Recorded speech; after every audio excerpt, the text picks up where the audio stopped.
C for the first time ಮೂವಿಗೆ ನಾನು ಬರೋದು ಕಾರಣ ಏನಂದರೆ ವಿಜಯ್ ನಮ್ಮ ಮನೆಯ ಹುಡುಗ, ನಮ್ಮ ಕಾಂಪೌಂಡ್ ಹುಡುಗ. ನಿಮಗೆ ಗೊತ್ತಿರಬೇಕು, ಭಾಳ ನಾನು ವಿಜಯ್ ಅಂತ ಹೆಸರು ಮತ್ತೋಗುತ್ತೆ, ಬಾಲ ಬಾಲ ಅಂತ ಕರೆಯೋದು. ನಾನು ಮಾಡಿದಾಗೆಲ್ಲ ಬಾಲ ಹೇಗಿದೆಯಪ್ಪ ಅಂತ, ಸ್ಲಮ್ ಬಾಲ. ಆ ಟೈಮಿಂದನೂ ನಮ್ಮ ಮನೆಯ ಹುಡುಗ, ಮನೆಯ ಮಗ. ಸಿನಿಮಾ ಕಮರ್ಷಿಯಲ್ ಆಗಿ ತೆಗೆದಿದ್ದಾರೆ, ಜನಗಳನ್ನ ಹಿಡಿದಿಡಬೇಕು. ಯಾಕೆಂದರೆ ಇವತ್ತು ನಿಮಗೆ ಗೊತ್ತು, ಕನ್ನಡ ಸಿನಿಮಾಗಳಿಗೆ ಜನ ಬರ್ತಾ ಇಲ್ಲ. ಬಹುಶಃ ಅದನ್ನು ಹೊಡೆದಾಕೋ ದಿಕ್ಕಿನಲ್ಲಿ ಉತ್ತಮ ಪ್ರಯತ್ನ ಮಾಡಿದ್ದಾರೆ. ನನಗೆ ವೈಯಕ್ತಿಕವಾಗಿ ಇಷ್ಟ ಆಗಿದ್ದೇನು ಅಂತ ಹೇಳಿದ್ರೆ ಸಬ್ಜೆಕ್ಟ್.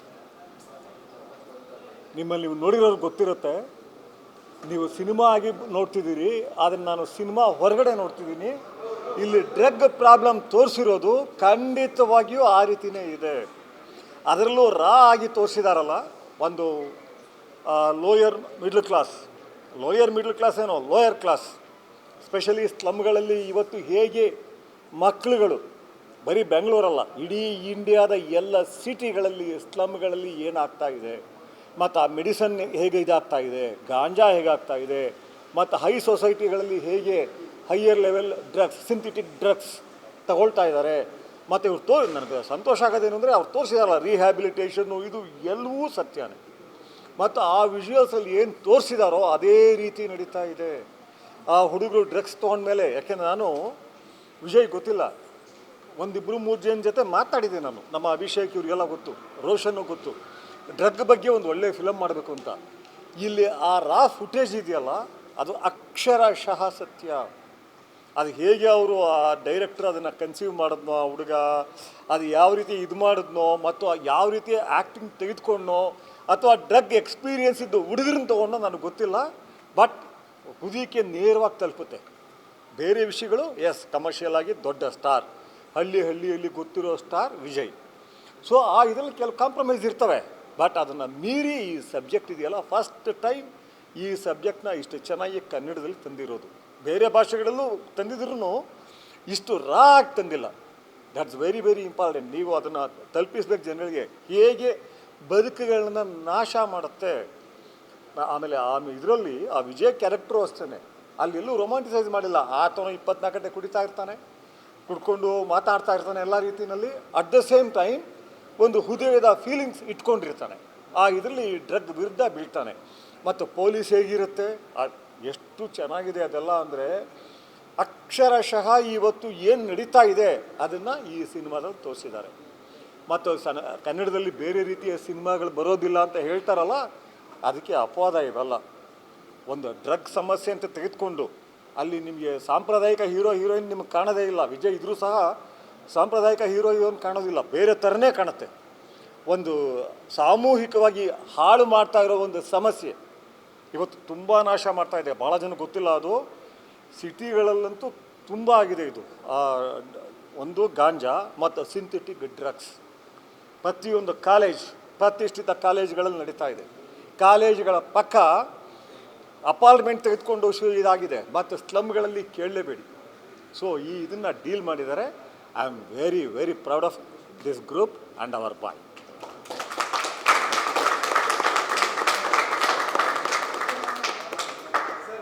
ಸಮಾಜದಲ್ಲಿ ಇವತ್ತು ಹೇಗಾಗಿಬಿಟ್ಟಿದೆ ಅಂತ ಹೇಳಿದ್ರೆ ಎಲ್ರಿಗೂ ಗೊತ್ತು. ಪತ್ರಕರ್ತರು, ಅದು ನೀವು ಮೀಡಿಯಾದವರು ಎಲ್ರಿಗೂ ಗೊತ್ತು. ಎಷ್ಟು ಕೆಡಬಾರ್ದೋ ಅಷ್ಟು ಕುಲ್ಗೆಟ್ ಹೋಗಿದೆ ಸಮಾಜ. ಇವತ್ತು ನಾವು ಮಾತಾಡೋದಕ್ಕೆ ಅರ್ಥನೇ ಇಲ್ವೇನೋ ಅನ್ನೋಷ್ಟು ಕುಲ್ಗೆಟ್ ಹೋಗಿದೆ. ನೋಡ್ತಾ ಇದ್ದೀರಿ ಡೈಲಿ ಏನು ನಡೀತಿದೆ ಅಂತ. ರಾಜಕಾರಣಿಗಳು, ದೊಡ್ಡ ದೊಡ್ಡ ನಾಯಕರುಗಳು, ಹತ್ತಿರದಿಂದ ಅವ್ರು ನೋಡಿದ್ದೀನಿ, ಅವ್ರು ಎಷ್ಟು ಕಳೆದು ಹೋಗಿದ್ದಾರೆ ಅಂದರೆ ಏನು ಮಾಡಬೇಕು ಅಂತ ಗೊತ್ತಾಗ್ತಾ ಇಲ್ಲ. ಆಗ ನಮಗೆ ಉಳಿದಿರೋ ದಾರಿ ಒಂದೇ. ನಮಗೆ ಏನೂ ಸರಿ ಮಾಡೋಕ್ಕಾಗಲ್ಲ ಅಂದಾಗ ಉಳಿದಿರೋ ದಾರಿ ಒಂದೇ, ಸಾಹಿತ್ಯ ಮತ್ತು ಕಲೆಯಲ್ಲಿ ಅದನ್ನು ಬಿಂಬಿಸೋದು, ಅದನ್ನು ರೆಕಾರ್ಡ್ ಮಾಡೋದು, ದಾಖಲಿಸೋದು. ಸಾಹಿತ್ಯದಲ್ಲಿ ದಾಖಲಿಸಬಹುದು, ಈ ಮಂತ್ರಿ ಸರಿ ಇಲ್ಲ, ಈ ಆಫೀಸರ್ ಸರಿ ಇಲ್ಲ, ಈ ಶ್ರೀಮಂತ ಸರಿ ಇಲ್ಲ. ಅದೇ ರೀತಿ ಸಿನಿಮಾ ನಮ್ಮ ಕಾಲದ ದೊಡ್ಡ ಕಲೆ ಇದು. ನಮ್ಮ ಯುಗದ ದೊಡ್ಡ ಕಲೆ ಸಿನಿಮಾ, ದೃಶ್ಯ ಮಾಧ್ಯಮ. ಅದರಲ್ಲಿ ದಾಖಲಿಸೋದು. ಇಲ್ಲಿ ಆ MLA ಮಗನ್ನ ಹೊಡೆಯೋದು ರಿಯಲ್ ಲೈಫ್ನಲ್ಲಿ ಭಾಳ ಕಷ್ಟ, ಹತ್ರ ಕೂಡ ಹೋಗೋಕ್ಕಾಗಲ್ಲ. ಆದರೆ ಆ ಸಿಟ್ಟನ್ನು ಇಲ್ಲಿ ಎಕ್ಸ್ಪ್ರೆಸ್ ಆಗುತ್ತೆ, ಕಲೆಯಲ್ಲಿ ಎಕ್ಸ್ಪ್ರೆಸ್ ಆಗುತ್ತೆ, ಸಾಹಿತ್ಯದಲ್ಲಾಗುತ್ತೆ, ಸಿನಿಮಾದಲ್ಲಾಗುತ್ತೆ. ಹಾಗೆ ಇದರಲ್ಲಿ ತೋರಿಸಿದ್ದಾರೆ. ಇಲ್ಲಿ ಆ ಡೈಲಾಗ್ಗಳಿರ್ಬೋದು, ಆ ಹೊಡೆಯೋದಿರ್ಬೋದು, ಹಿಂಸೆ ಹೆಚ್ಚಿದೆ ಅಂತ ಅನಿಸಿದ್ರೂ ಸಹ ಆ ಸಿಟ್ಟನ್ನು ಎಕ್ಸ್ಪ್ರೆಸ್ ಮಾಡೋದು ಇದೆಯಲ್ಲ, ಅದು ಸಾಧ್ಯ ಆಗೋದು ಕಲೆಯಲ್ಲಿ ಮತ್ತು ಸಿನಿಮಾದಲ್ಲಿ. ಆ ವಿಷಯದಲ್ಲಿ ಇವರು ಚೆನ್ನಾಗಿ ಗೆದ್ದಿದ್ದಾರೆ, ನಮ್ಮ ಹುಡುಗರು ತುಂಬ ಚೆನ್ನಾಗಿ ಗೆದ್ದಿದ್ದಾರೆ.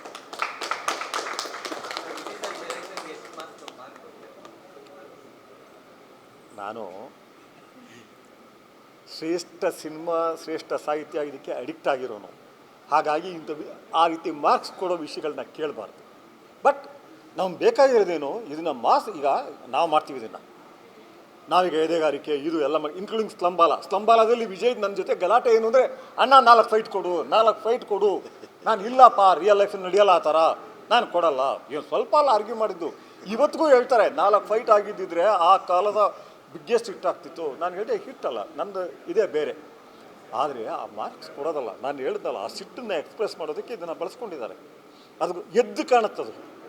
ಸ್ಪೆಷಲಿ ಆ ಡ್ರಗ್ಸ್ ಬಗ್ಗೆ ಇದೆಯಲ್ಲ, ಪ್ರತಿಯೊಬ್ಬರು ಅದಕ್ಕೋಸ್ಕರ ನೋಡಬೇಕು. ಪ್ರತಿಯೊಂದು ಕಾಲೇಜ್ ಹುಡುಗರು ಹುಡುಗಿರು ನೋಡಬೇಕು, ತಾಯಿ ತಂದೆ ನೋಡಬೇಕು. ಇವತ್ತು ಡ್ರಗ್ಸ್ ಪ್ರಾಬ್ಲಮ್ ನಾವು ಅಂದ್ಕೊಂಡಿರೋದಕ್ಕಿಂತ ಶ್ರೀಮಂತ ಮನೆಗಳಲ್ಲಿ, ನಾನು ಇಲ್ಲಿ ನಿಮ್ಮ ಎದುರಿಗೆ ಹೇಳೋಕ್ಕಾಗಲ್ಲ, ಸಿನಿಮಾದಲ್ಲಿ ಹೇಳ್ಬೋದು, ಎಷ್ಟೆಷ್ಟು ದೊಡ್ಡ ದೊಡ್ಡ ರಾಜಕಾರಣಿಗಳ ಮಕ್ಕಳು ಅಡಿಕ್ಟ್ ಆಗಿದ್ದಾರೆ, ಎಷ್ಟು ನಾಶ ಆಗ್ತಿದ್ದಾರೆ, ಎಷ್ಟು ಆಗಿದ್ದಾರೆ, ಮತ್ತು ಆ ಗುಂಪುಗಳು ಏನಾಗಿದೆ ಅವೆಲ್ಲ ನನಗೆ ಗೊತ್ತಿದೆ. ಸೊ ಅದನ್ನು ಭಾಳ ಚೆನ್ನಾಗಿ ತಂದಿದ್ದಾರೆ.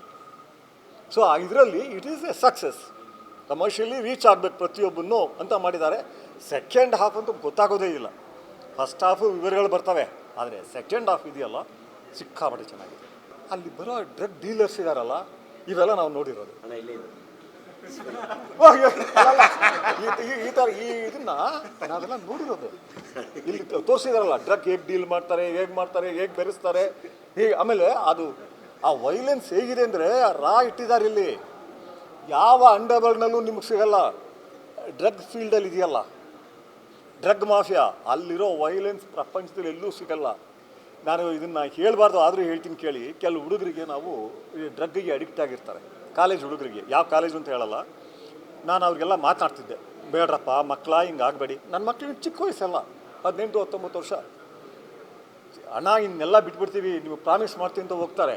ತಿರುಗಿ ಓದಿ 2 ದಿನ ತೊಗೊಂಡಿರ್ತಾರೆ. ಆ ತೊಗೊಂಡಾಗ ಒಬ್ಬ ಹುಡುಗನ ಪೊಲೀಸ್ ಹೇಳ್ಕೊಂಡೋದಾಗ ನಮ್ಮ ರೋಷನ್ ಹೋಗ್ತಾನೆ, ಏನಪ್ಪ ನೀನು ಅವತ್ತು ಏನು ಹೇಳಿದೆ, ದೊಡ್ಡಪ್ಪ ನಿಮ್ಗೆ ಆಣೆ ಆಗೋ ಸೇದಲ್ಲ ಅಂದೆ. ಯಾವ ದೊಡ್ಡಪ್ಪ, ಅಗ್ನಿಶ್ರೀದಾರೆ. ಏ ಮಾರ ಬಾಪ್ ಕ್ಯಾ, ನಾನು ಏನು ಹೇಳಿದ್ದೀನೋ ಗೊತ್ತಿಲ್ಲ, ಹೋಗು. ಮಾಮ ಬಚ್ಚನ್ ಮಾಮಂಗೆ ಹೇಳಿದೆ, ಕೌನಿಯೇ ಬಚ್ಚನ್. ಯಾರವನು, ನನ್ನ ಬಯ್ಯನ ತಂದೆನ, ಹೋಗ. ಡ್ರಗ್ಸ್ ತೊಗೊಂಡೋಗಿ ಹೇಳಿರೋ ಮಾತಿದು. ಅದಾದಮೇಲೆ ಬೆಳಿಗ್ಗೆ ಕರ್ಸಿಗೆ ಕೈ ಕಾಲು ಮುಗಿದ್ಬಿಟ್ಟು ಹೇಳ್ಬೇಡ, ಅವ್ರಿಗೆ ಹೇಳ್ಬೇಡ ನಾನು ಹಿಂಗಂದೆ ಅಂತ. This is the real world. ಅದು ಇದು ಕಾಣುತ್ತೀವಿ. ಯಾಕೆ ಡ್ರಗ್ ಇದನ್ನು ನನಗೆ ಗೊತ್ತಿರಾಗಿ ಇದೆ, ಫಸ್ಟ್ ಇರಬೇಕು, ಕನ್ನಡದಲ್ಲಿ ಬಂದಿರೋದು ಅಂತ ಬಂದಿದೆಯಾ? ನಾನು ಸಾಮಾನ್ಯವಾಗಿ ಸಿನಿಮಾಗಳಿಗೆ ಹೋಗೋದಿಲ್ಲ. ವಿಜಯ್ ಇದು ಮಾಡಿದಾಗ, ವಿಜಯ್ ಮಾಡಿದ್ದಾರೆ ಇನ್ನು ಇದೆ ಈ ಥರ ಇದೆ ಅಂತ ನನಗೆ ಮೈಸೂರು ಬೇರೆ ಕಡೆಯಿಂದ ಕಾಲ್ಸ್ ಎಲ್ಲ ಬಂತು, ನೀವು ನೋಡಬೇಕು ಭೀಮಾ ಅಂತ. ಆಗ ನಾನು ಹೇಳಿದೆ, ಹೇಳಪ್ಪ ವಿಜಯ್ಗೆ ನಾನು ನೋಡಬೇಕು ಅಂತ. ನಾನು ಬಂದೆ. ಯಾಕೆ ನಂಗೆ ನೋಡಬೇಕಾಗಿತ್ತು, ಈ ಸಮಸ್ಯೆಗೋಸ್ಕರ ನೋಡಬೇಕಾಗಿತ್ತು.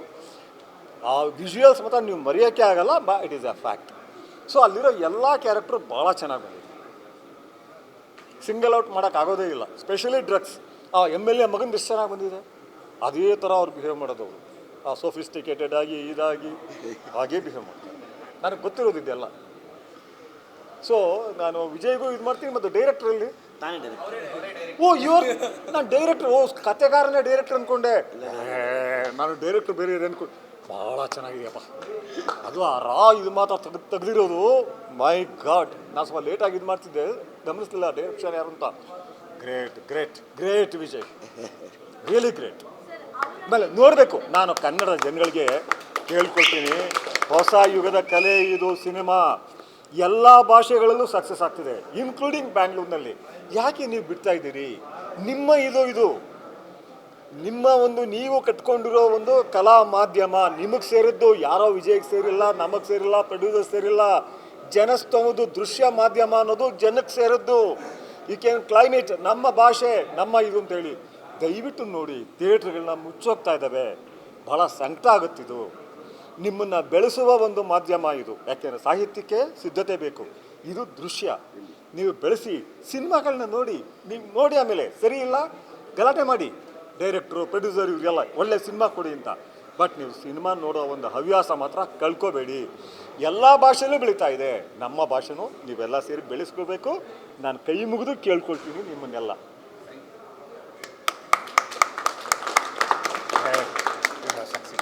ಚೆನ್ನಾಗಿದೆ, ಭಾಳ ಚೆನ್ನಾಗಿದೆ. ಕಮರ್ಷಿಯಲ್ ಇರ್ಬೋದು, ಬಟ್ ನಾನು ಹೇಳಿದ್ದೆ ಹಿಂದೆ, ನಾನು ಹುಡುಗನ ಜ್ಞಾಪಿಸ್ತಾರಿಂದ ಹೇಳ್ತಿದ್ದೀನಿ, ಜೈಲಿನಿಂದ ಬಂದಾಗ ನಾನು ಫೋನಲ್ಲಿ ಮಾತನಾಡ್ತೀನಿ, ಬಂದಿದ್ಯಾ ಮಗನೇ ನೀನು ಫೀನಿಕ್ಸ್ ಥರ ಎದ್ದು ಬಾ. ಈಗ ಜೈಲ್ಗೆ ಹೋಗಿರೋರ್ಗೂ ಅದೇ ಮಾತು ಹೇಳ್ತೀನಿ. ನೆಕ್ಸ್ಟು ಹೊರಗಡೆ ಬಂದಾಗ ಫೀನಿಕ್ಸ್ ಥರ ಎದ್ದು ಬರ್ಬೇಕು ನೀವೆಲ್ಲ. ಯಾಕೆ ಜೈಲ್ಗೆ ಹೋದವನು ಸಂಕಟ ಅನುಭವಿಸಿರ್ತಾನೆ, ಅವನು ಗೊತ್ತಿರುತ್ತೆ ಏನು ಅಂತ, ಬದುಕೇನು, ಸಂಕಟ ಏನು, ಒಂಟಿತನ ಏನು, ನಾನು ಏನಾದರೂ ಮಾಡಲೇಬೇಕು, ಗಟ್ಟಿ ಆಗ್ತಾನೆ. ಹಾಗೆ ಗಟ್ಟಿಯಾಗಿ ನಮ್ಮ ವಿಜಯ್ ಎದ್ದು ಬಂದಿದ್ದಾನೆ. ಲೇಡಿ ಕಾಪ್ ಮಾಡಿದ್ದಾರಲ್ಲ ಗಿರಿಜಾ, ವೆರಿ ವೆಲ್ ಮಾ, ರಿಯಲಿ ವೆರಿ ವೆಲ್. ಇಲ್ಲಿ ಗೊತ್ತಾಗೋದೇ ಇಲ್ಲ, she look so good. See this is that, ಇದು ಆ ಸ್ಟ್ರೆಂತ್ ಏನು ಅಂದರೆ ವಿಜುವಲ್ಸ್ದು ಇಲ್ಲಿ ನೋಡಿದಾಗ ಎಷ್ಟು ಸ್ಮೂತಾಗಿ ಕಾಣುತ್ತೆ, ಅಲ್ಲಿ ಎಷ್ಟು ಚೆನ್ನಾಗಿ ಮಾಡಿದೆ. She just has lived the role. Masti dialogue ಹೇಳ್ತೀನಿ. ಗುಡ್. ಇದು ಭಾಳ ಚೆನ್ನಾಗಿದೆಯಪ್ಪ. So thank you.